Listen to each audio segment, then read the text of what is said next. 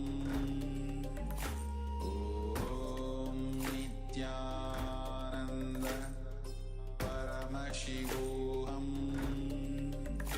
Om Nityananda Paramashivoham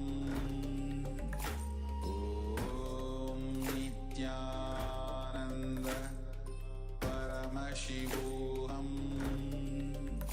Om Nityananda Paramashivoham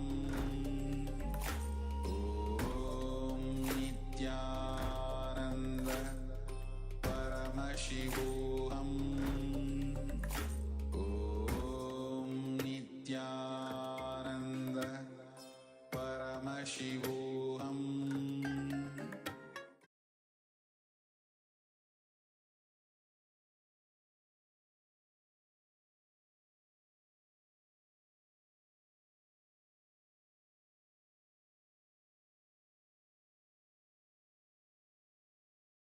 Power of the third eye, how Swamiji has revealed about it. Swamiji says the third eye, as we can see over here, is centered between two of our eyes, the center between the eyebrows. Between the eyebrows, that is the point where there is a chakra, the Agnya chakra, as we say.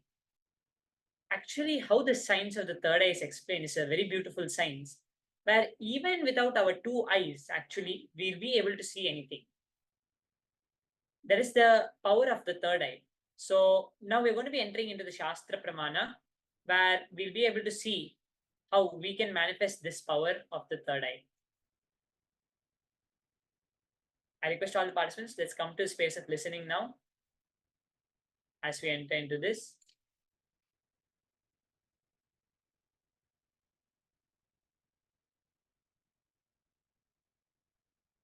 Let's all come to that same space of listening as we now enter into the session now.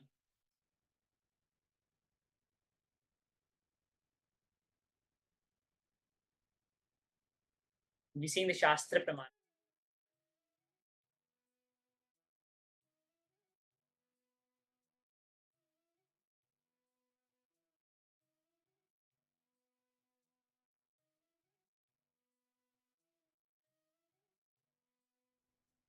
The Shastra Pramana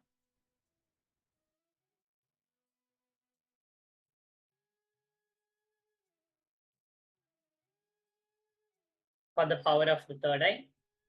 We're now going to be manifesting this power.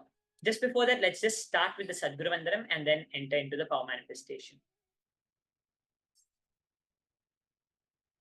Nityanandam Paramasukhadam Kevalam Jnanamurtim Dvandvatitam Gagana Sadrisham Tattvamasyaadilaksham Ekam Nityam Vimalamachalam Sarvadhi Sakshibhutam Bhavatitam Trigunarahitam Sadgurum Tam Namami.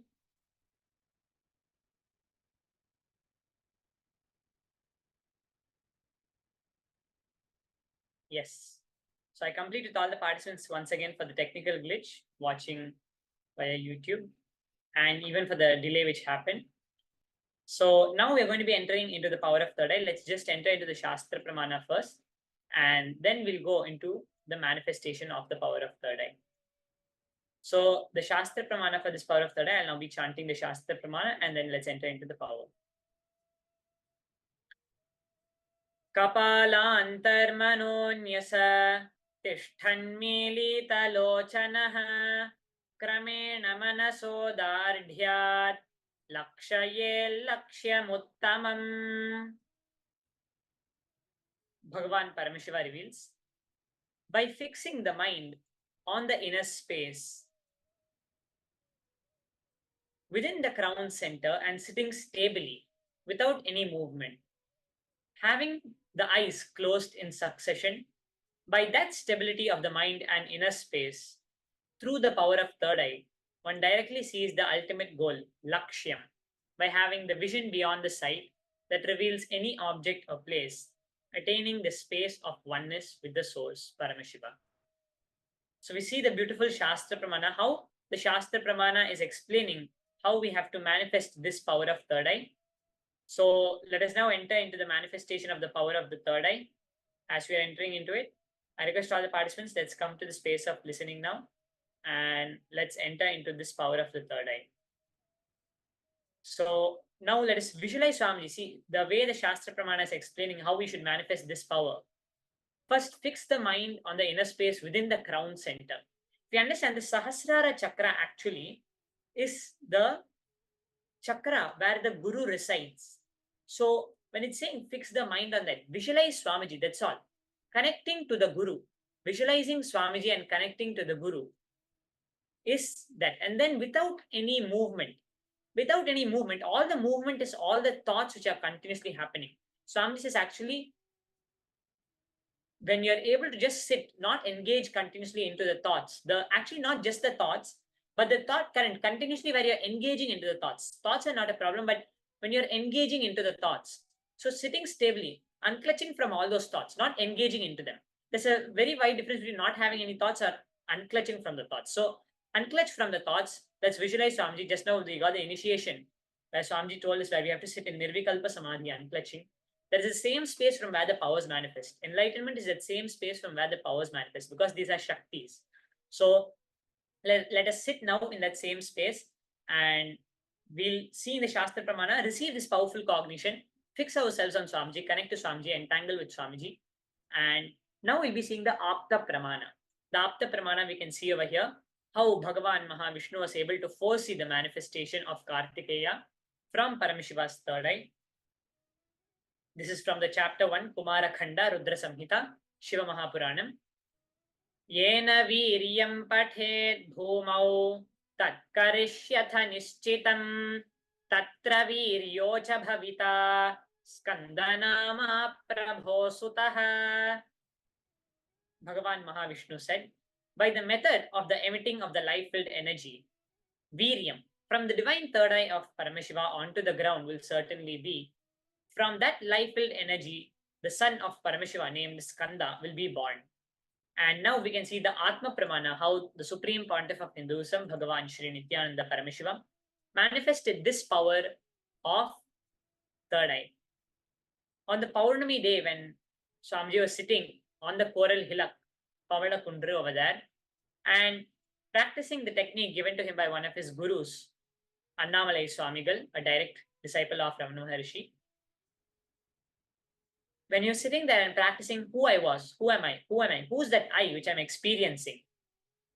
Actually, if you see, the Atma Pramana very beautifully explains over here, it is not our eyes, the organs through which we see the world, but through the eye, the consciousness through which we see the world.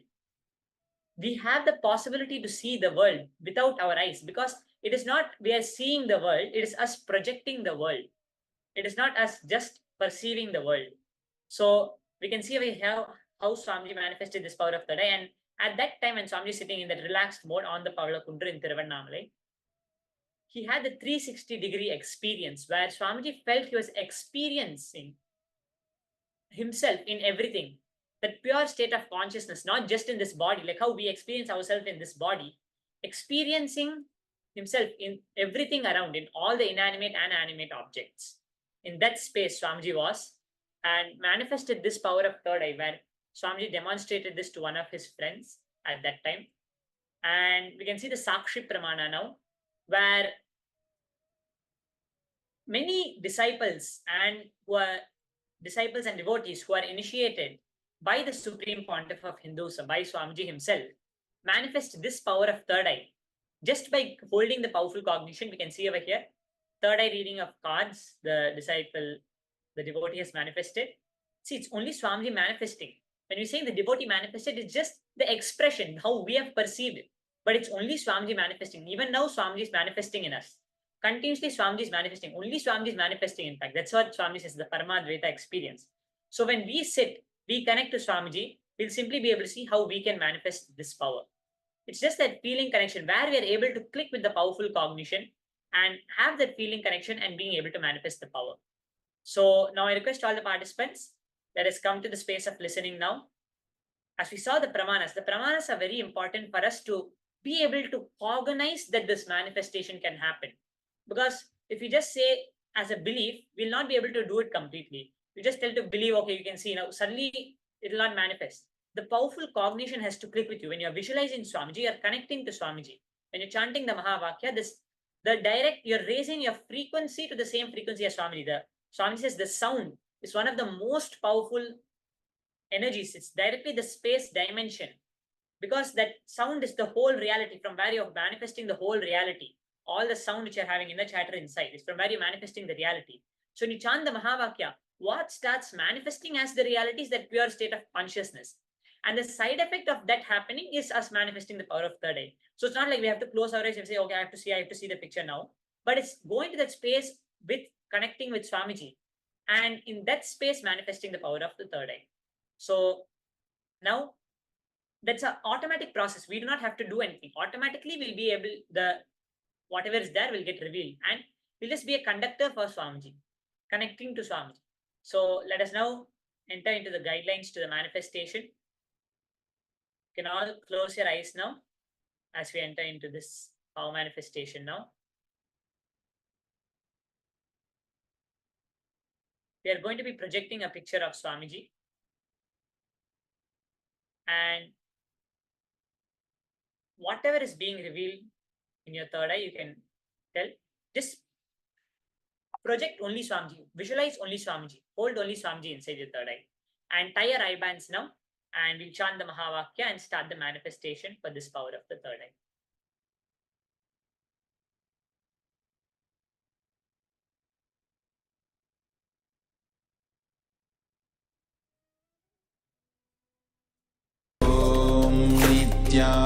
Nityananda Paramashivoham Om Nityananda Paramashivoham Om Nityananda Paramashivoham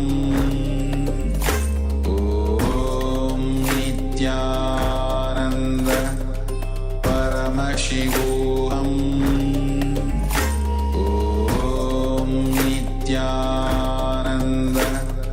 Paramashivoham Om Nityananda Paramashivoham Om Nityananda Paramashivoham Om Nityananda Paramashivoham Om Nityananda Paramashivoham Om Nityananda Paramashivoham Om Nityananda Paramashivoham Om. So now I request all the participants, you can open your eyes and verify and share whatever you are able to see, whatever Swamiji manifested through the third eye. Allow Swamiji to just flow through you and post whatever you are able to see through the third eye. I request all the participants, you can also be seated in front of the camera. Keep your cameras on as we continue to enter into these manifestations. Post whatever you are able to see through your third eye. Whatever Swamiji revealed, just post it.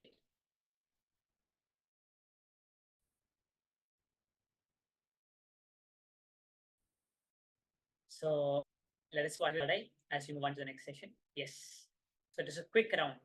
So now I'll be projecting what was actually being projected to show all the participants, and verify whatever you are able to see, whatever Swamiji revealed through your third eye, verify if it's matching. Even if it's a very slight match, do not create doubt, just accept whatever Swamiji has manifested, because everything is a manifestation.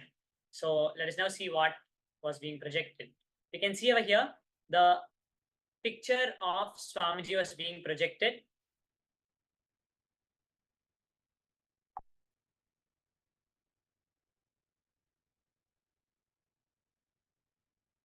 Sorry. Yes. Now I hope all the participants can see what is being projected.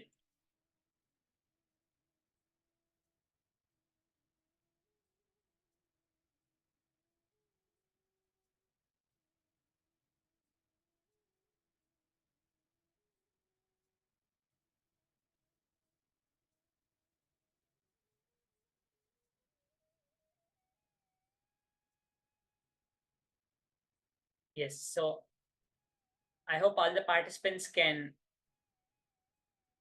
now see the picture which was projected. And now we are going to be entering into the next session. I hope all the participants, anything which is manifested, please share and enrich, making sure you're completing the cycle of the power manifestation by completing, enriching whatever you were able to see, whatever Swamiji manifested through the third eye. And make sure others also come to experience this same manifestation in their lives, how they can experience it. So make sure you share. And with that, we are now going to be moving on to the next session, the first session for today. Hope all the participants enjoyed the manifestation now. And today's session, we are going to be first seeing about the Guru Parampara, the whole Guru Parampara, as we were learning even before the darshan had started, about the Guru Parampara of Swamiji. The whole Guru Parampara, our Parama Gurus, we'll say, all Swamiji's Gurus which Swamiji had. So let us now come to space of listening and start learning about Swamiji's Gurus.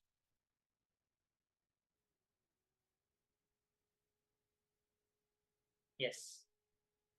So now we are going to be seeing first, we can see over here the pictures of Swamiji's Gurus. Let's offer our gratitude and pray to all the Gurus of Swamiji's and bow down in gratitude for their happenings, which allowed the whole ecosystem to flourish and the whole Kailasa to manifest. And now we are going to be entering into the session. Now we'll just be seeing a short Shastra Pramana where the Ishvara Vibhuti Varana of the Kurma Purana describes about Swamiji, describes about the avatar, about Swamiji himself. So we can see over here, I'll just be chanting it out and then we'll be seeing where this Ishvara Vibhuti Varana describes about Swamiji, where Swamiji landed on the planet Earth. Ishvara uvacha Nityananda Nirvikalpam Tadhama Paramam Mama. So we see from the Ishvara Vibhuti Varana, who is Nityananda, he who is Nityananda, Nirvikalpa, that certainly is my ultimate space. So we can see how the Ishvara Vibhuti Varana describes about this. And now, as Swamiji said, when Swamiji's preparation for Swamiji to descend to planet Earth, Swamiji sent Swamiji's Gurus to wake up Swamiji, to come back to that space of enlightenment, just to bring him back to that space of enlightenment and to enrich the whole world. So I'll just be reading out Swamiji's very own words.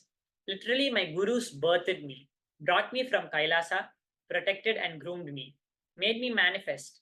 By the time I started knowing me, they already made me realize my identity.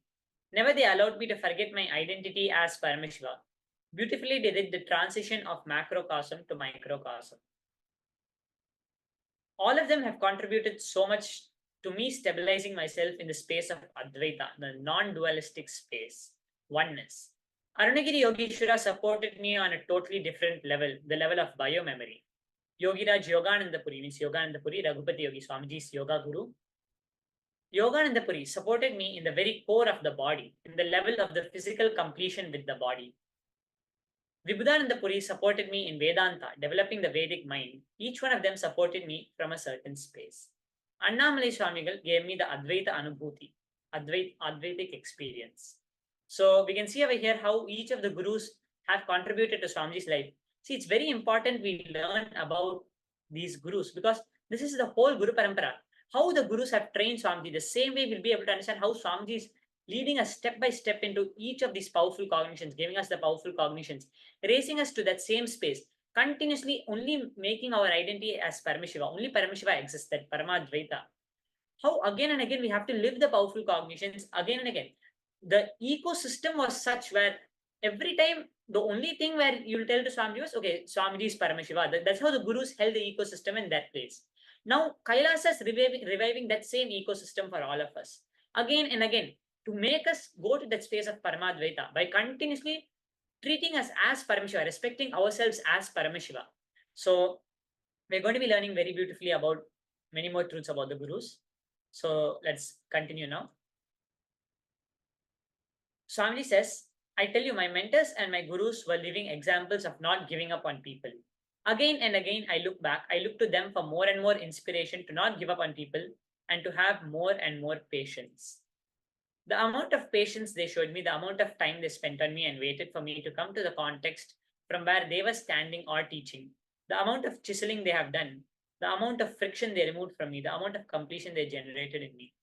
We can see over here how it's so important. The guru is like literally much more than any parent, which you'll understand, because he has to raise the disciple to that same space without hurting the disciple in that same tremendous amount of patience to raise it to a totally different level for the disciple's own good. Like Swami says, how much we have to give the powerful cognitions. First, the person has to want it, and then in the right way giving it. All of these various things is how the guru treats us. We can understand directly how Swamiji is holding each one of us, the amount of patience Swamiji is holding us. Because just for us to flower into that same space. Swami says, even when my disciples bring me some issues to me, I look back and look to the gurus for how they resolve such issues and how they handle them. When I lived with Yogananda Puri and Vibhudananda Puri, I really used to feel that there was not a single day when something extraordinary was not happening in my life. So that ecosystem which was given, how Swamiji flowered in that ecosystem, we are understanding deeper and deeper. Every day was an incident in my life, so I don't know what to tell and what to leave because they were showing me something extraordinary every day. They kept me alive. The gurus, if you understand very beautifully, the Shakti Pada is given by the guru himself. We are going to be understanding about the Shakti Pada from the Kulara Navatantra. Let us just see the Shastra Pramana and then see how we can manifest the same thing, how we are established in the same space. The Kulara Navatantra, Chaturdasha Ullasa, Paramashiva reveals to Devi, Yatha Kurmasvatanaya Dhyanamatreena Poshayet Vedhadi Kshopadeshascha Manasasyat Tatha Vidha Shaktipatanusarena Shishyonugrahamarhati Yatra Shaktirna Patati Tatra Siddhirna Jayate. The meaning goes as, merely by remembrance on the part of the guru proficient in the Veda, the disciple has his incompletions severed. This is highly intense initiation, Tivratara Diksha, as Paramashiva says. Released from external activity, the disciple falls instantly as per the Shaktipada, the descent of the grace from the Guru, which is the entanglement in oneness with him. A divine state arises in the disciple and he comes to know everything. If the conscious energy intervenes and the thought currents in our heads are broken, it's called Shaktipada. Understand, this is what is called descent of grace, the principle of avatarana or the doctrine of avatar. All the various thoughts which we are having, when we are able to just connect to Swamiji, actually we'll be learning when we're doing the power manifestation about a very beautiful science which is now being seen by scientists. But long ago, in the Shaktipada, we have understood the science about the mirroring of neurons. We'll be understanding about it when we're doing the power manifestation. But how, just through the Guru's power, a disciple can sit and immediately go to that same space, immediately connect to the Guru and go to that same space of the Guru. Because see, all the powerful cognitions which we are getting, all the powerful cognitions, holding those powerful cognitions with will persistence, all of that is just for us to raise our frequency enough so that when we sit with the Guru, immediately we are raised to his space. See, the Guru, just to understand a little more, all the time water is coming in a tap. All the time there is water coming in a tap. But only when the tap is turned on, we are allowing it to flow for us to use it. Same way, always the Guru is continuously flooding energy into the disciples, into all of us. But there's one point when we are allowing that energy, because we still have that one part where we have to raise ourselves to that frequency to be able to receive the energy. Because now, even if you see in a tuning fork, if it's a higher frequency, this tuning fork will not immediately align to it. It has to come to that same frequency. This tuning fork has to be able to align to this tuning fork to be able to catch that same frequency and vibrate at that same frequency. Same way, we have all the powerful cognitions, the preparation throughout the day, whatever we are doing is for that, for us to be able to raise to that frequency. And then when we go and sit in the darshan, as it's been happening in the Paramashivam program, when we go and sit in the darshan at evening, that time, after the whole day's sessions, then only we can be able to, then only we'll be able to raise our frequency and accept, receive what Swamiji is saying. So it's very important that we are attending the whole day's program in this context, just to explain it. That is what we have to raise. Swami says the Jnana Vairagya Bhakti. The Jnana, having the right reasoning, where you're continuously being able to not allow the patterns to again and again flash up. When we're sitting for the darshan, we have to have our complete attention, our complete listening to Swamiji to be able to receive what Swamiji is giving us at that time. Having that Jnana, the right cognition, and the will persistence, and the bhakti, the trust to the Guru, and then having the will persistence to hold what the Guru is teaching to raise to that same frequency. So that is what we are doing throughout the whole day, to be able to understand and to raise. That is the Shakti Pada. That is when the Shakti Pada happens with the Guru. So it's very important we are attending the whole day's program, just to emphasize that one point over here now. And now we'll be going deeper into all the various Gurus Swamiji had. First, we'll just be seeing all the contributions, like various contributions which Swamiji has done for humanity. We can see over here, Swamiji has given the Living Enlightenment book, the most easiest way for us to live enlightenment. And its various versions. It's directly authored by Swamiji himself, by the Supreme Pontiff of Hinduism himself. It's a powerful super conscious based software where thousands of powerful cognitions. This book is literally the powerhouse for all the powerful cognitions. Literally, Swamiji says, no book can beat this one book. Whatever book Swamiji gives, but no book can beat this one book. Every thought current is based on the Vedas and the Agamas, which we can express and we can enrich ourselves to experience the highest state with. And we can see over here the Bhagavad Gita and various other sacred scriptures, the 108 Upanishads, the Upanishads, Brahma Sutras, Yoga Sutras, the various ways how Swamiji has taken these initiatives for us to be able to receive the powerful cognitions. And you can even see it's not just Swamiji doing it, but even the disciples, the devotees, the direct, sincere disciples to Swamiji, how they are expressing and holding these truths to make even basic things such as peace and making a much more harmonious world for all of us. Spreading these powerful cognitions. These powerful cognitions have multiple side effects. It's not just going to the Paramadvaita space. So much peace, so much bliss, everyone living happily. All of these powerful cognitions do that. So the Guru is the person who gives the encouragement, expresses those powerful cognitions physically for us to start aligning and to get the trust for us to start embodying it, because we are only able to relate to the matter now. So the Guru is that divine, our higher self coming into our dream to wake us up from the dream. That's all our whole Guru is. So like how when you're sleeping, from the waking reality, someone comes and taps you, you get up. Same way. Or like a nightmare comes in your room, nightmare comes in your dream. But now this is like a vision. This is the Guru coming inside your dream to come and wake you up, to come to the reality back. And we can see the Nithyananda Pedia over here. Just be projecting it, so sorry. Yes, it's projected. So the Nithyananda Pedia, the various ways how Swamiji has given, reaching millions worldwide. But now, even though all of this has been done, there are very few people who have even been able to recognize this higher science. See, it's not going to benefit Swamiji in any way. It's for all of us to raise our frequency. So to enrich all of us, what Swamiji has done, we are the few chosen ones who are receiving this Shakti Pada from Swamiji. So we are so blessed. out of the trillions of species, billions of humans, and those few fortunate people who we are, who have been able to even have a glimpse of the Swamiji. And even in that, people have dropped up, but we are still holding on. We are still able to receive Swamiji in our lives. We are so blessed. We are just the most blessed people now to be able to receive that. So let us hold that same space now, holding that gratitude to Swamiji. When we hold the gratitude, we are automatically one of the most easiest ways to raise to that same frequency, because we'll be able to see how much we are blessed. Only when we know how much we are blessed, the gratitude comes. What comes is that gratitude. And that is the space we have to hold with the Guru continuously. Not judging the Guru, not judging what the Guru is doing, but continuously allowing the Guru to flow in our lives in whatever way he's manifesting.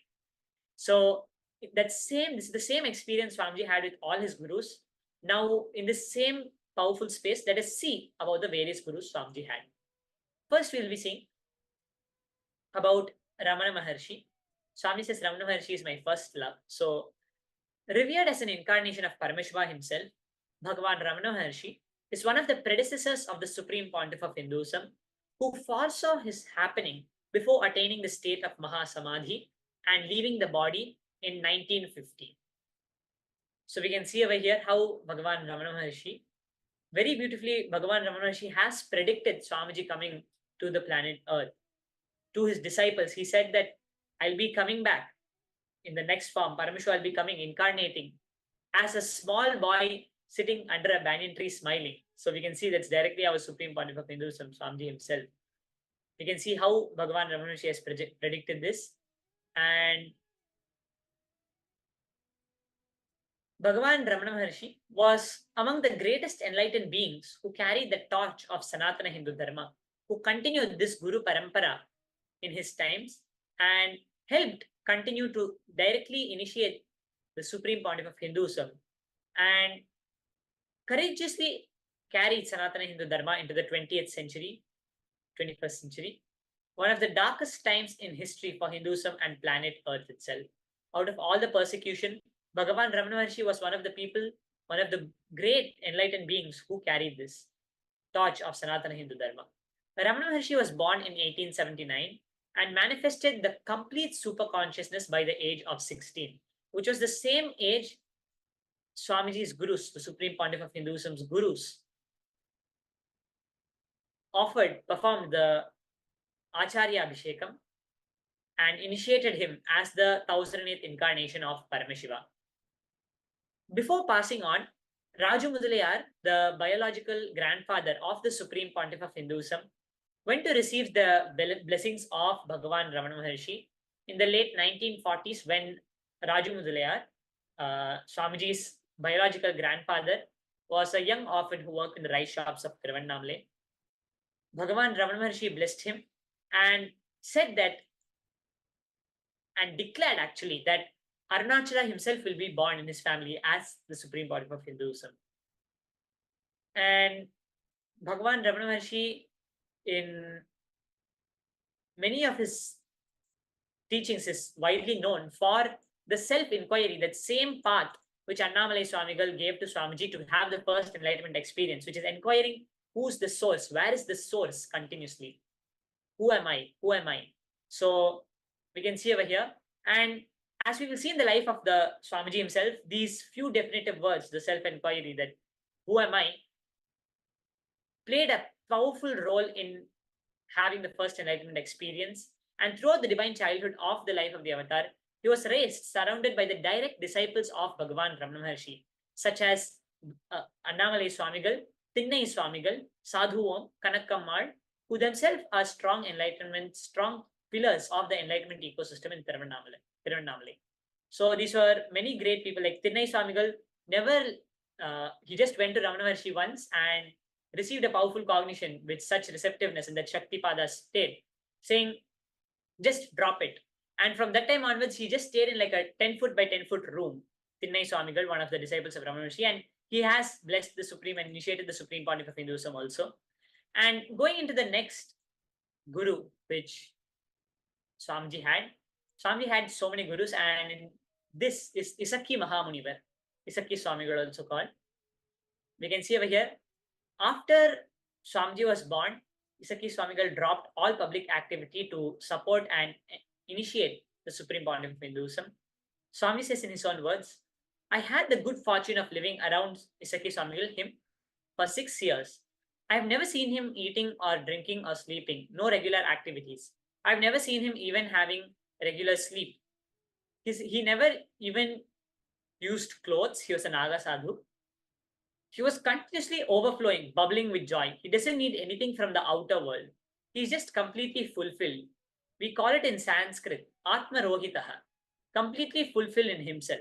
He was radiating, giving so much to the outer world, but never took anything from the outer world. And Isaki Swamigal was well known. Every day he used to see thousands of people and initiate them. But after Swamiji was born in 1978, he took Swamiji to the temple, and after taking Swamiji to the temple, initiating him, he declared that he will withdraw completely from his public life. And he lived for 13 to 14 years after Swamiji was born, and whole day and night protected Swamiji and raised Swamiji in that beautiful ecosystem.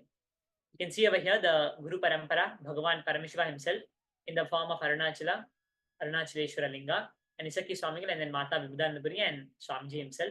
Let's bow down to each of the Gurus. And now we'll be seeing about the next Guru. Over here we can see Mata Vibhudanandapuri. So it's very beautifully said. Swamiji said, Father is going to come, so to prepare him, Mother will come. Actually, just to explain a history about Mata Vibhudanandapuri's birth,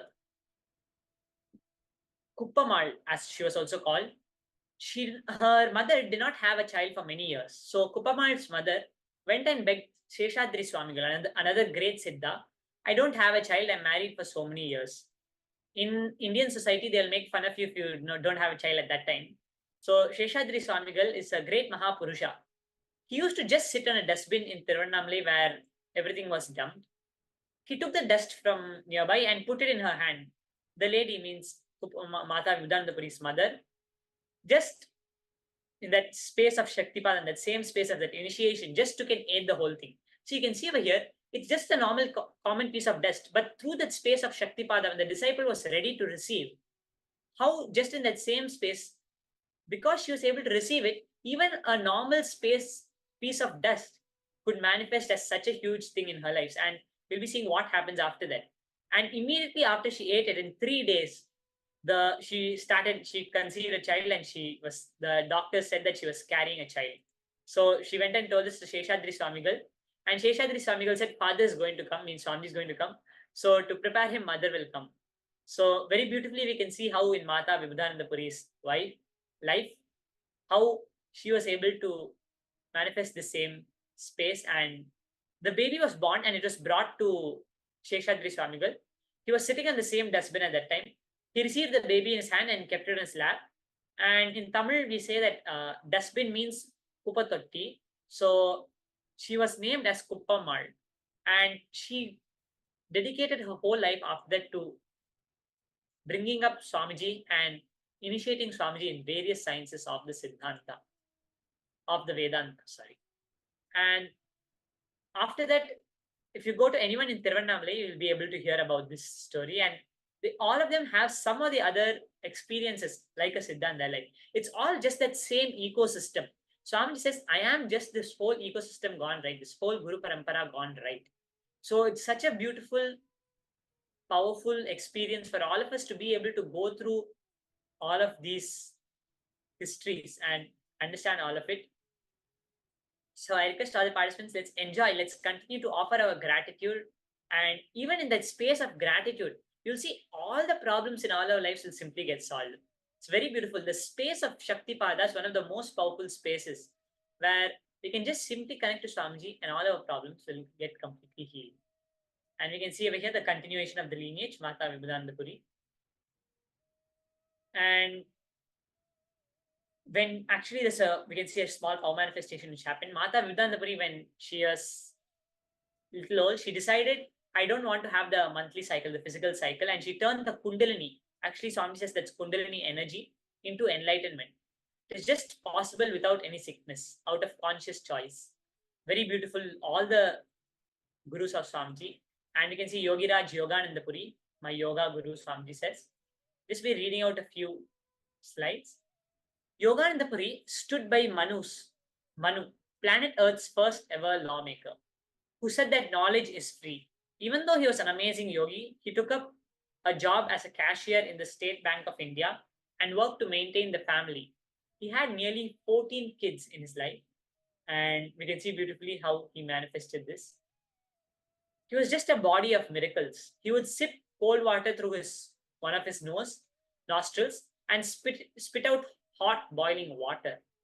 Sorry, he would inhale cold water through his nose, through both his nostrils, and spit out through his mouth hot boiling water. He was masters in sounds like Shabda Tattva, Vak Tattva. He would take a stone and create a sound like a stone being hit by a hammer, and the stone would split into pieces. I've seen him lifting any size stones, any size rocks. Swami says he was an expert in Ashtanga Yoga. So he gave that same science to Swamiji and enriched Swamiji to manifest the same power. And we can see the lineage of Swamiji over here, how directly from Bhagavan Paramashiva himself to Patanjali Munivar, Patanjali, and to Yogi Yoganandapuri, and to the Supreme Pontiff of Hinduism. And now we'll be seeing about the last Guru as part of this set of Gurus. We'll be seeing about Yogi Ram Surat Kumar.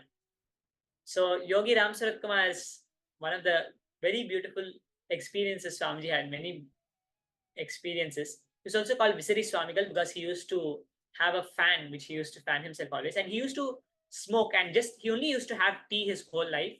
Maximum 1 or 2 things his devotees gave him, and he will just smoke bidis. But never ever Swamiji says I ever smelled the smell of smoke, because Swamiji was from a very orthodox family and he could not bear the smell of smoke.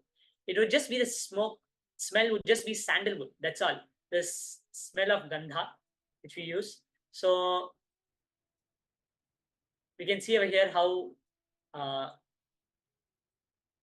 Swamiji was able to experience the same in Swamiji's life, and how Swamiji manifested this in his life.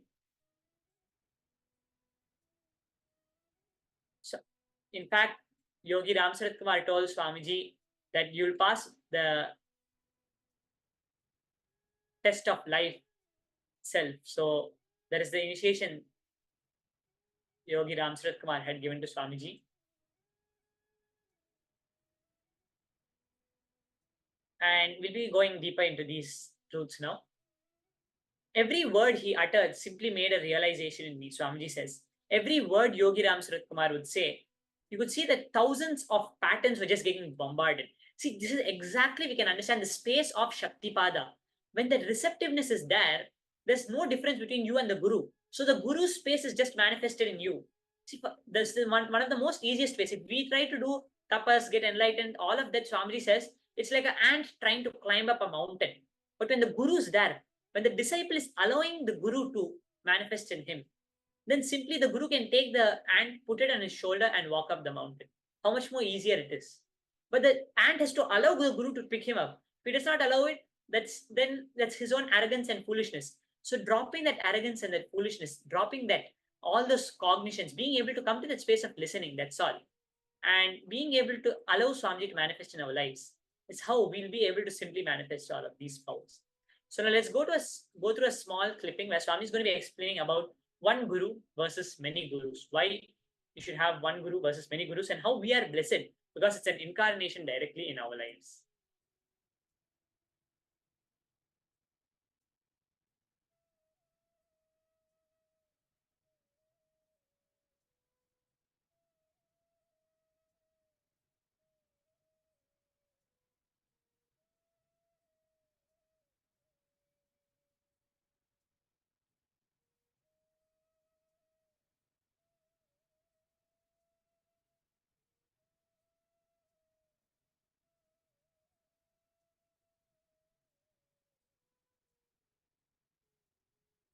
I completed all the participants. Yes. So now we'll be playing the video.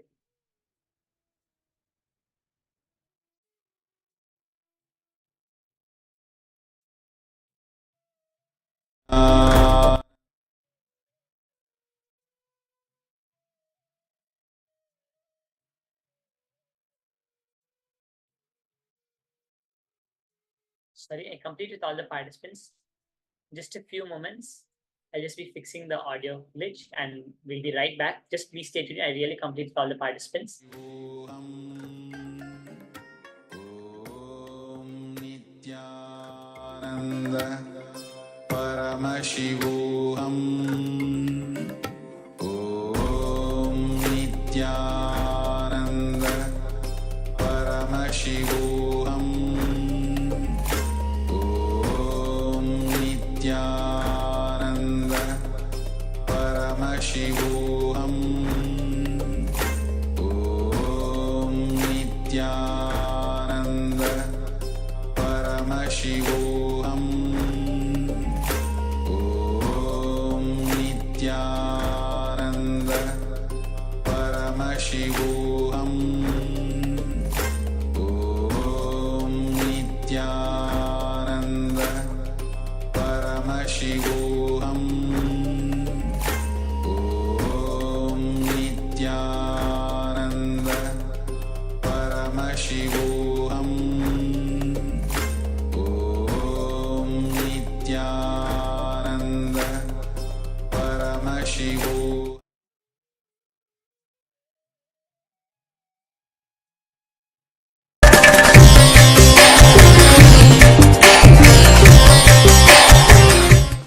Maitreyi is asking, Nithyanandam Swamiji, I was asked this question by a friend and don't know best way to address this. If you can help all the thousands out there who get confused. Swamiji, I have heard some gurus insist on following just one Sadguru. Once a disciple received the mantra diksha from them. But you have had many gurus in your life. Can you explain how I can address this confusion? Diksha from one guru versus many. Listen. First thing, I had many gurus because I need to revive all those sampradayas. That's the first. Second, this whole confusion, can we have multiple gurus? Listen carefully. You will have multiple gurus. There is no other way. There cannot be just one guru you feel connected and you got enlightened. No. When you get matured, you are naturally led to next level. If you see and feel connected with one guru and you got enlightened, that person must be incarnation. Otherwise, naturally you grow. Or sometimes you may not be growing and stuck. That also may be. So please be very clear. Any natural common seeker, when he grows, he will move to next level gurus. Ultimately, he will reach the incarnation who gives him clear, pure enlightenment as it is with Shastra Pramana, Apta Pramana and Atma Pramana makes it as Sakshi Pramana. Even if one Pramana is missing, it is not the place for completion. Complete completion. So where all four is available. And one more important secret I will tell you. Go to Guru who doesn't need to compromise due to political, social, constitutional interferences. Understand the secret. Who doesn't need to compromise and who will not compromise.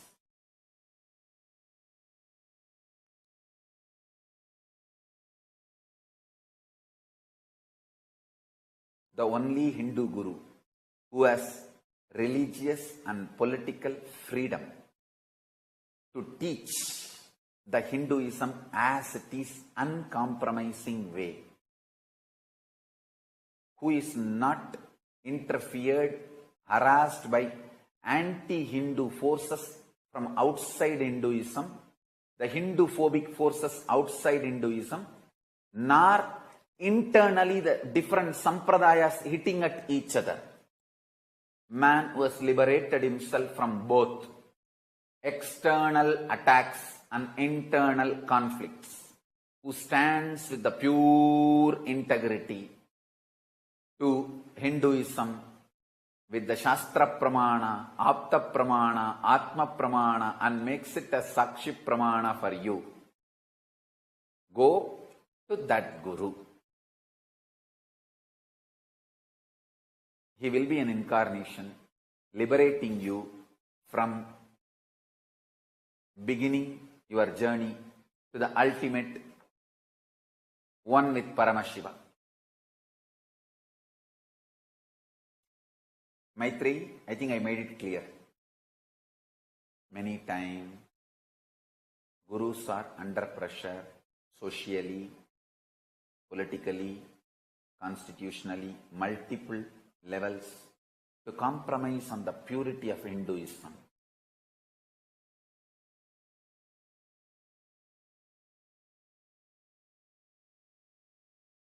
Paramashiva's grace,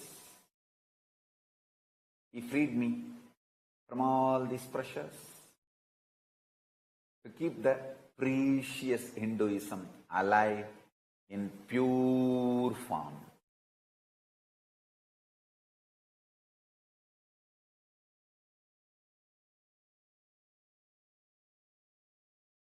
Ramana Maharshi answers this question of multiple gurus and one guru. He says, in the beginning, you will be attracted to multiple gurus, different level. Finally, when you reach Arunachala, you know your journey has ended. Same way. Finally, when you reach Arunachala, you know your journey has ended. Yes. So, we beautifully saw how Swamiji revealed about how when we reach Arunachala, which is none other than Swamiji himself, we'll surely know that our journey has ended and enlightenment is guaranteed for us. Such a beautiful space. So, in that same space now, let us do a short fun exercise now as we enter into the same space. I'll just be projecting it. In this exercise, just a few minutes to just sketch this picture out. You can sketch it out and you just do it for a few minutes and you can sketch this picture out and see how you can just make it a nice fun activity for all of us to do. So I request all the participants, let's come to space of listening and let's sketch this picture out.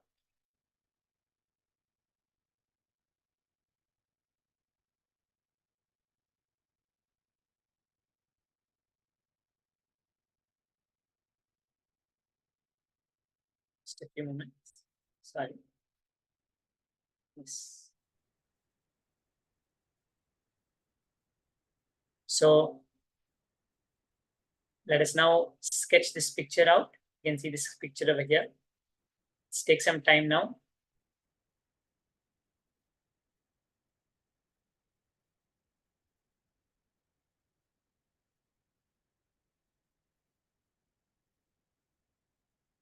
Let's take some time and sketch this picture now. Just a few minutes to do it and then we'll move on to the next part.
Yes. I hope all the participants finished this first fun exercise which we just now had.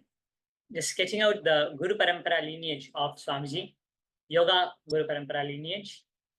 And with that, now we are going to be entering into the power manifestation. So I hope all the participants enjoyed this.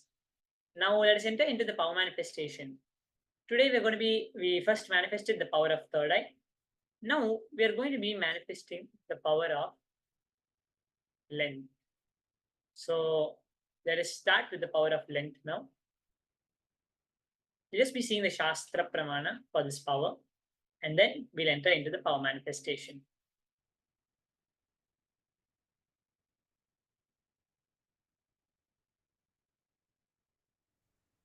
So we can see the Shastra Pramana over here.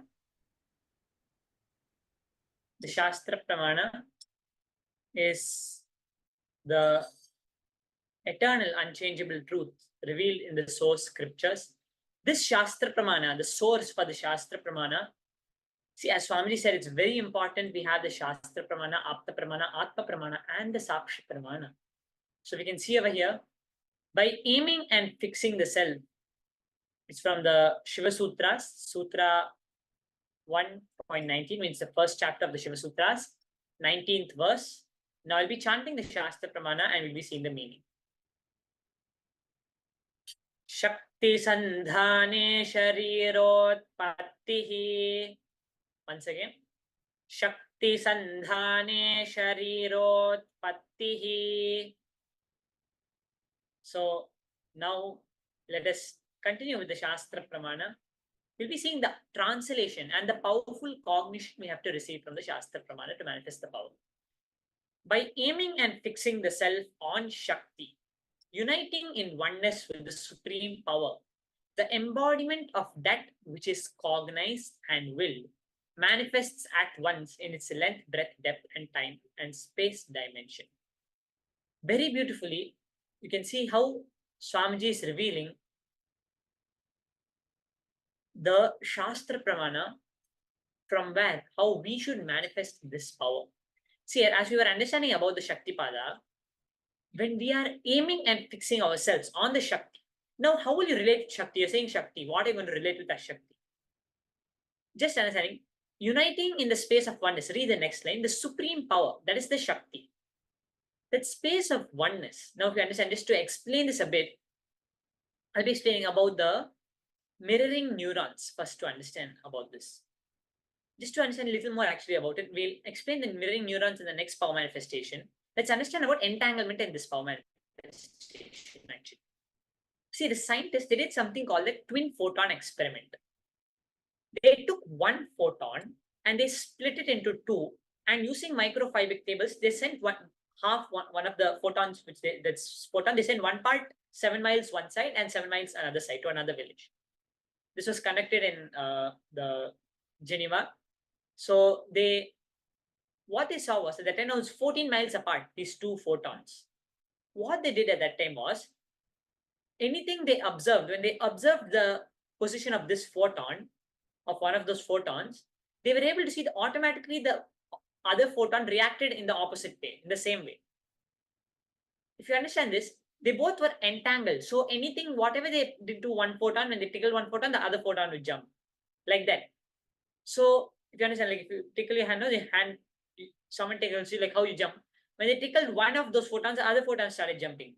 And what they observed was, this was being supervised by atomic clock. So what they saw was, there was no time between the action and the result, between these two photons. There was no time. So what they did was they split it from one photon. So now what they're saying is, the whole universe, if they're able to you're able to just visualize it, like reverse the whole universe expansion and bring it back to that time when the Big Bang had started. They say all the matter in the universe will become the size of a single hot boiling pea, the size of that. And it will be so hot, it will be really hot, but it will be so small. And what they think, from that one point, the whole universe has manifested. And when what they say is there's a See, now to understand it more, you understood the experiment when they cut it from 1, it became 2, and how it was entangled. Same way, the whole universe is entangled because it's formed from the same one point, right? The oneness. Now, when you're saying the oneness, you can just visualize it as a field. The whole universe is a field. Even though the matter is separate, the energetically it's still connected. Energetically, all the matter is still connected. They're saying it's still linked. So it's like a full field, and one point is saying matter, matter, matter, like that. They're saying everything is connected. So now what you can understand from this experiment is, now when you're able to connect to that field, that is what the Paramashiva is revealing over here, the self on the Shakti, in the space of oneness, the supreme power, that field, when you're able to connect to, you're entangled with any part. Now, the most easiest way now for us to entangle to that field, the representation of that field, if you want, now we are not able to see any field, but the representation, how can we connect to that field, is that space of enlightenment. That space of enlightenment is that field, basically. Now, how can we connect to it? By connecting to Swamiji. The feeling connection with Swamiji directly connects us to that field, because Swamiji is the representation of that. And we are that field, but because we are organizing ourselves now only as this body, as this matter, only in that we are engaged into this reality. For us to unclutch, when you unclutch, visualize Swamiji, unclutching from this and visualizing Swamiji, as we saw in the Shastra Purana, very beautifully how Paramashiva revealed. Then simply whatever we will immediately manifest, because the field is the place where the matter is manifesting. That field is where the whole matter is entangled. So if you decide to manifest anything, you can manifest anything you want in that field. What is willed manifests immediately as the length, breadth, depth, time, and space itself. So very beautifully now we understood the Shastra Pramana. So let us now see the Atma Pramana for this power.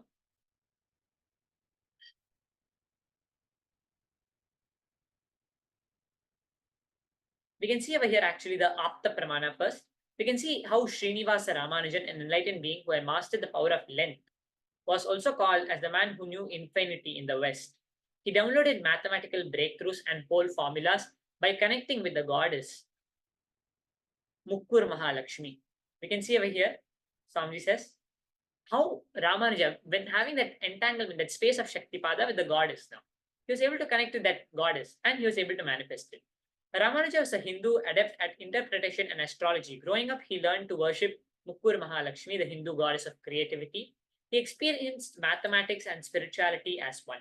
He cognized, for example, that zero represented absolute reality, and that infinity represented the many manifestations of reality. And he has formed many formulas which until now even mathematicians are not able to logically analyze and cognize, even though it appears to be mathematically correct. So we can see how Srinivasa Ramanujan manifested this power. And then the Atma Pramana of the Supreme Pontiff of Hinduism.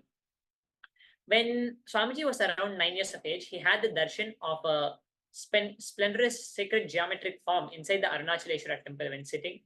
He had the visualization, the darshan of the Sri Chakra. And immediately he was able to go and in that same space, in that space of the visualization, just through the power of length, he was able to draw that whole Sri Chakra. And it's a very complicated structure. And many Balasans have simply been able to draw the Sri Chakra very easily, actually, also. And he went and showed this to his guru, and his guru was like, wow, how do you do this? I was planning to just in few days initiate you into Sri Vidya. But Swamiji said that it looks like Devi herself wants to start off for you. So we can see over here. Now we are going to be manifesting this power of length now. Now we'll just be seeing,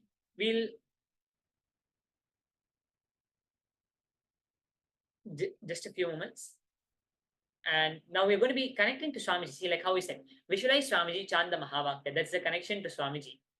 So now we are going to be seeing the power of length now. Let us now connect to Swamiji, chant the Mahavakya, directly establish ourselves in the Shaktipada with Swamiji. And let us start the manifestation of this power of length. I'll be projecting a question for all of the participants as we enter into this power of length. Just connect to Swamiji, allow Swamiji to flow through you. Do not try to logically do anything. Allow Swamiji to flow through you and start the manifestation for this power. The question is being projected. Write down whatever you're able to see, whatever Swamiji reveals through the third eye, and then we'll be correcting it.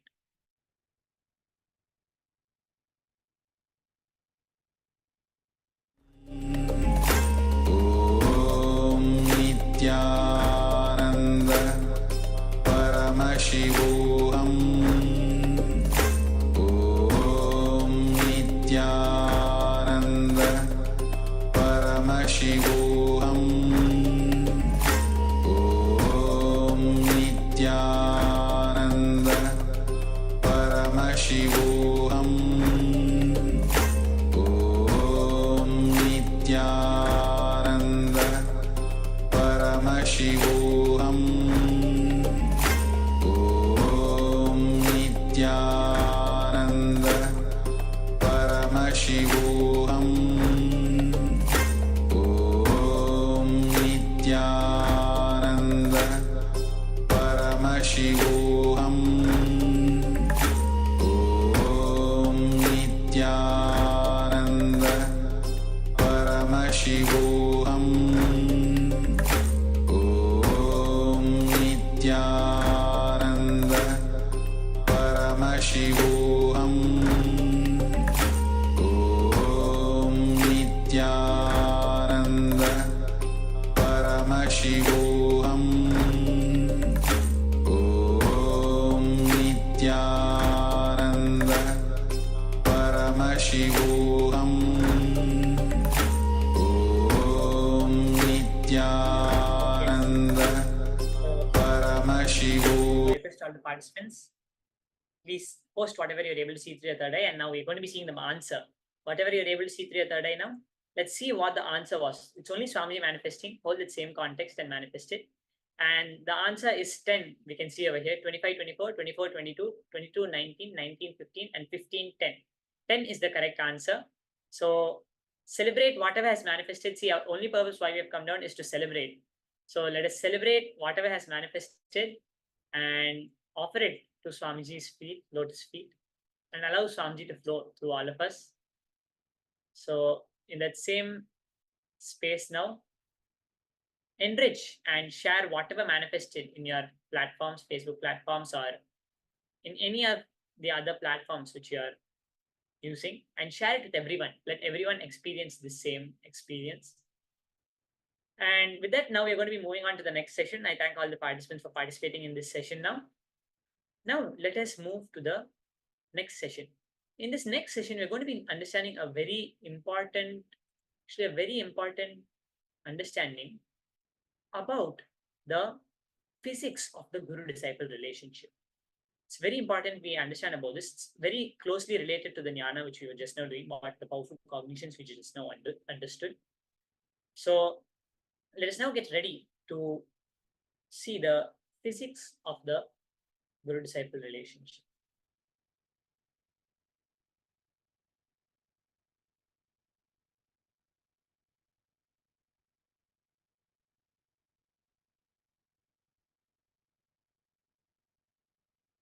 Few minutes, I completed all the participants. We'll be back right back. I completed all the participants. Just few minutes.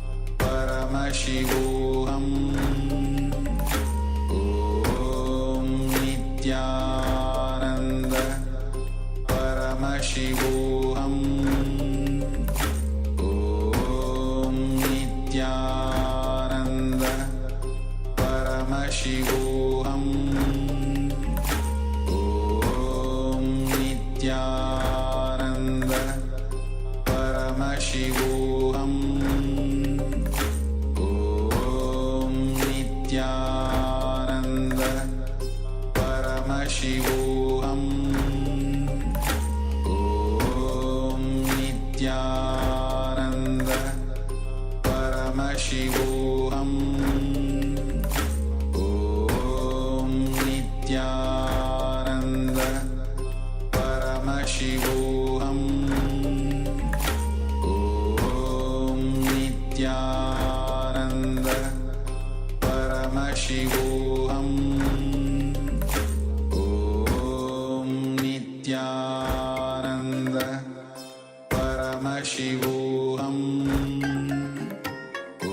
Om Nityananda. All the participants. I completed all the participants. Sorry for the technical glitch which we just now had. We are now back. And now we are going to be entering into the next session. In this next session, we are going to be learning about the physics of the Guru-disciple relationship. Very beautifully, Swamiji explained. See, the physics of the Guru-disciple relationship, it's very easy. Just being with the Guru.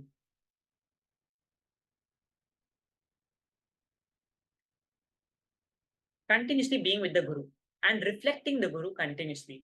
See, when we are continuously, see in the space, usually if you understand, the space which you are in continuously, what is the critical mass? What is the most amount of cognition? What is the thought being carried? Thought current, what is the cognition continuously being carried in that space? Immediately you become that. We are going to be understanding about this during the power manifestation session also very more deeply, much more deeply. Same way, now when you're in the space of the Guru, what do you start manifesting? You start manifesting the ultimate reality. Because the Guru has experientially cognized it, and the Guru is your higher reality. See, why is it that you start connecting with the space which you are staying in? Because every place you go, the cognition which is running, the cognition is one part of you. Now, when you start going, when you be in that place, that cognition is mapped to you. That is mapped to you and you become that. Every place where the cognition is what manifests as the reality. So now, when you're in the space of the Guru with continuous bombarding of the teachings from the Guru, the powerful cognitions from the Guru, what manifests is that ultimate space. You start living enlightenment continuously. Living with the Guru is the best way to live enlightenment. Continuously doing everything with the Guru. So let us now understand these deeper truths directly revealed by the Supreme Pontiff of Hinduism about the physics of the Guru-disciple relationship. It is just living with the Guru, continuously imbibing what the Guru is saying, doing what the Guru is saying, listening to Guru Vak, allowing the Guru to flow through you, and coming to that space of listening. It's more of just falling in tune with the Guru, you'll say. Falling in tune. The Guru is the representation of the cosmos. Everything manifests in that same way. So let us now understand deeper truths about this, and then we'll move forward.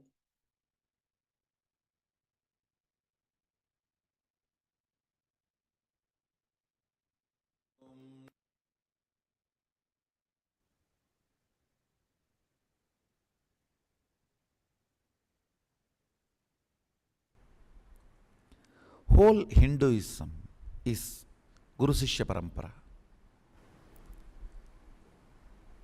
I'll explain physics of master-disciple connection. Understand. If you want to become a doctor, practicing doctor, you have to be in hospital. No other way. If you want to become a practicing lawyer, not that the lawyer who tries to get the jamin from ocean. If you are really interested in practicing lawyer, you have to go to court every day. Where you sleep does not matter. During your waking hours, you have to be in court. If you want to be a doctor, where you sleep does not matter. But while you are awake, you have to be in hospital. Understand. Each purpose needs specific vatavarana, ambience. Ambience where R&D is mastered. Research and development is mastered. I am telling you, go to any PhD in any big top 100 university, Harvard, Oxford, any university. Go to any PhD in Oriental philosophies, religion, modern day religious organization, ancient knowledge, wisdom. Talk to any of those doctorates, spend time with them. I challenge, they will be 100 times duller than my Gurukul kids, my Balasans.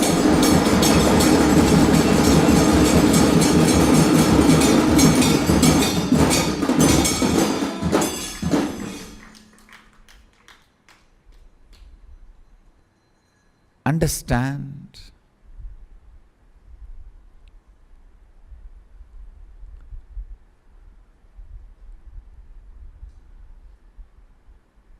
Internally, I will train my bala senses different.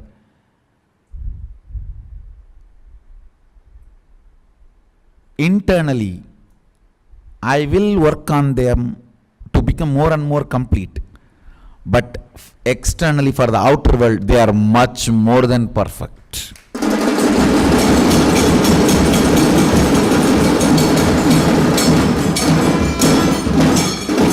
Much, much more than perfect.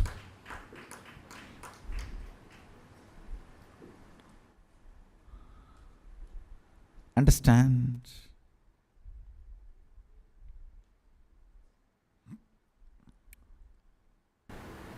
Vatavarana, ambience,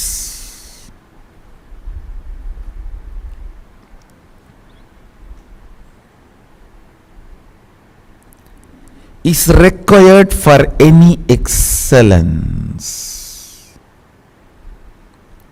If you want to become a doctor, you have to go to medical college and hospital. If you want to become lawyer, you have to go to law college and court. Understand, anything you want to do, you have to go to that ambience. You have to master, expertise that ambience. You have to grow in that ambience. All of you need to understand, Adi Kailasa is created not for comfortable life to compare and see how your life is outside and inside. It is created for right, not for pleasant.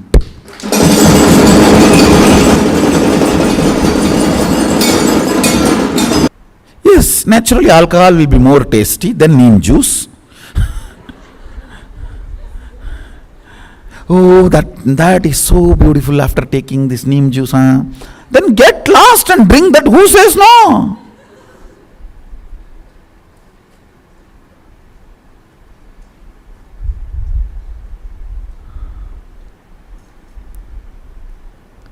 Adi Kailasa exists for right, not for pleasant. This very comparison is stupidity. Absolute stupidity.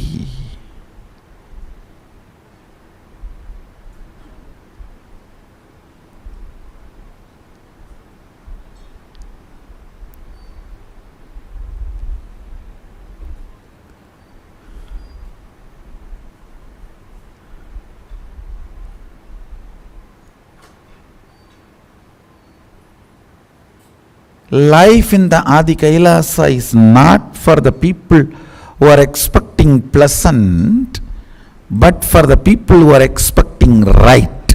And of course, it will be the most pleasant without giving priority to pleasantness.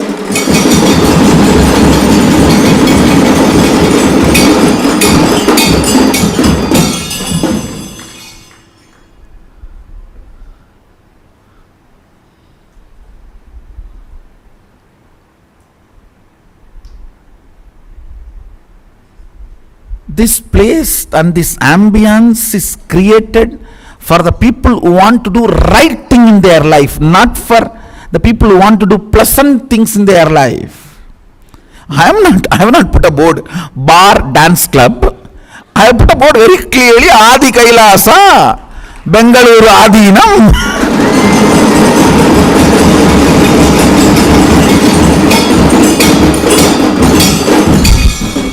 Let's check the board once more. It is Nithyananda Peetham, Bengaluru Adinam, Adi Kailasam.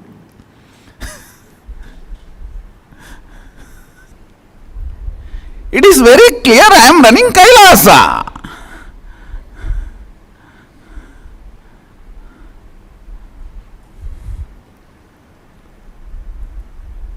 Understand.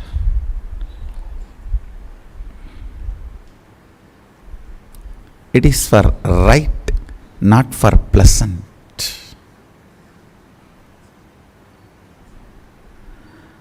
Physics of master-disciple relationship is living with him. That's all.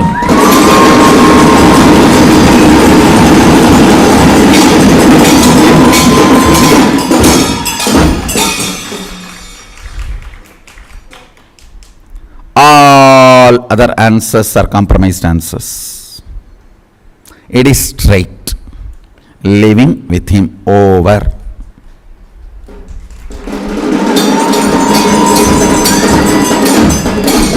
Understand that living with him, that word, makes world different. Means, what are you going to eat? Amazing, best organic food. From there it starts. How living with him prepares you.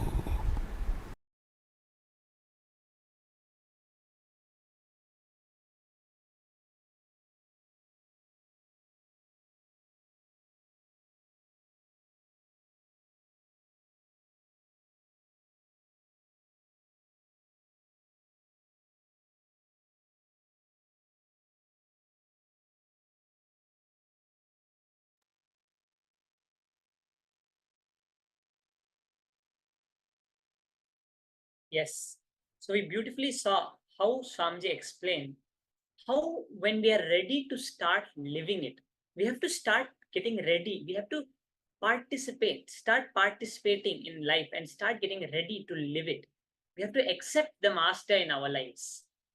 Like how Swamiji said, now we are understanding that, okay, Swamiji said we have to live with the Guru, that's the most easiest way. But now, due to whatever reason Swamiji says, either becoming an Adinavasi, that's the best Swamiji says, joining the Nityananda Gurukul if you're a child, or becoming an Adinavasi. Actually, in the Nityananda Gurukul, if you see, we call ourselves only by Swamiji. We call ourselves Swamiji. Swamiji is doing this, Swamiji is doing that. Even in the great enlightenment ecosystems like Tiruvannamalai and even in like Kashmir and various places like this, they call themselves, oh, Shiva is eating, Shiva saapidararu, like that, and they'll say Krishna is doing this, Krishna is doing that. In Nityananda Gurukul, we say Swamiji is doing this, Swamiji is doing that, Swamiji is doing this, Swamiji is doing that. Because the more and more we start embodying Swamiji, the more and more we start raising our frequency to live like Swamiji. That is living enlightenment. Just living like Swamiji, using those powerful cognitions Swamiji is giving and internalizing it and expressing it as a lifestyle in ourselves. So now Swamiji says, what is the way we can do it? It's by now how Swamiji says we can connect is by keeping an Atmamurti or Atmalinga, either speaking to the Atmamurti or Atmalinga, Swamiji has said. So let us now take some time and I'll just be posting the link where you can download this on the chat. All the participants watching, you can download this by download the Atmamurti picture, and Swamiji says, start doing everything with the Atmamurti picture. But the best Swamiji is to join as an Adinavasi, but still if we are not doing that, we have to take the responsibility and start living with the Atmamurti. Everything you're doing, start giving. If you're eating food, give it to the Atmamurti, Swamiji says. Anything you're doing, even the Atmalinga, we'll be listening to a short clipping. But just to understand what Swamiji is explaining, when they say that in villages and all, if 40% of the kids, like if they get a disease, suppose as polio before, polio, if they were able to remove the disease from 40% of the people, then automatically the whole village cures it. If they're able to make even 40% of the kids over there, more of the kids, they say, the kids, if they're able to make 40% of them defeat the polio disease in them, the whole village is cured from that polio. Just 40% is needed, and we'll be learning the significance of why this is said in the power manifestation. So now you can just download this Atmamurti. I've posted the link on the chat for all the participants. And now we'll be moving on to the next part. We're going to be doing a short exercise. First, just a short exercise. Let's come to space of listening. See, as Swamiji said, we have to start living it. When you're a lawyer, you're sitting and you're living it over there. You're not going over there and just learning from the books. You have to start practicing it, participating in life, doing it. Whenever you're awake and alive, you have to start participating into it like that. Same way, we have to start using these powerful cognitions, start living these powerful cognitions, as Swamiji says. that is only when we see the effect on our lives, we start to see the difference, where it starts to make a change. Otherwise, you can be speaking as a lawyer and be a lawyer who's just for namesake. But unless you start practicing doing the work as a lawyer, you'll not understand the whole science of being a lawyer until then. So all the powerful cognitions are given. The knowledge is good, but unless we make it our cognition from where we are functioning from, only then we immediately start to get engaged into life. Like really a lawyer, you might have learned so many things in school, but until you start using it, until you start living it, there are so many more things which will start opening up when you start living it.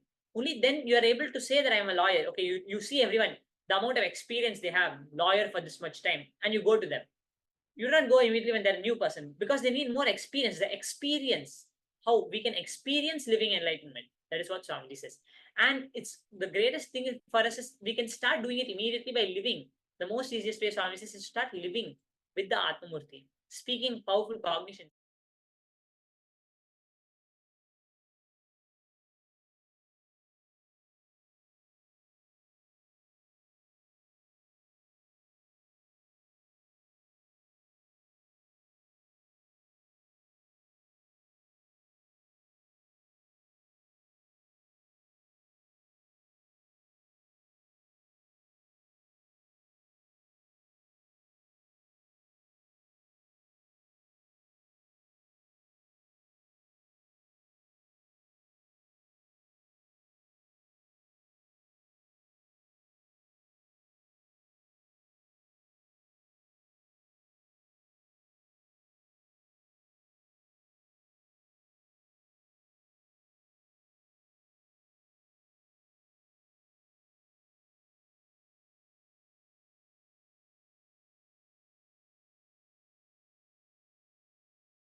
Nityanand परमशिवोऽहम् ॐ नित्यानन्द परमशिवोऽहम् ॐ नित्यानन्द परमशिवोऽहम् ॐ Nityanand Paramashivoham Om Nityananda Paramashivoham Om Nityananda Paramashivoham Om Nityananda Paramashivoham Nityananda Paramashivoham Om Nityananda Paramashivoham Om Nityananda Paramashivoham Om Nityananda Paramashivoham Om Nityananda Paramashivoham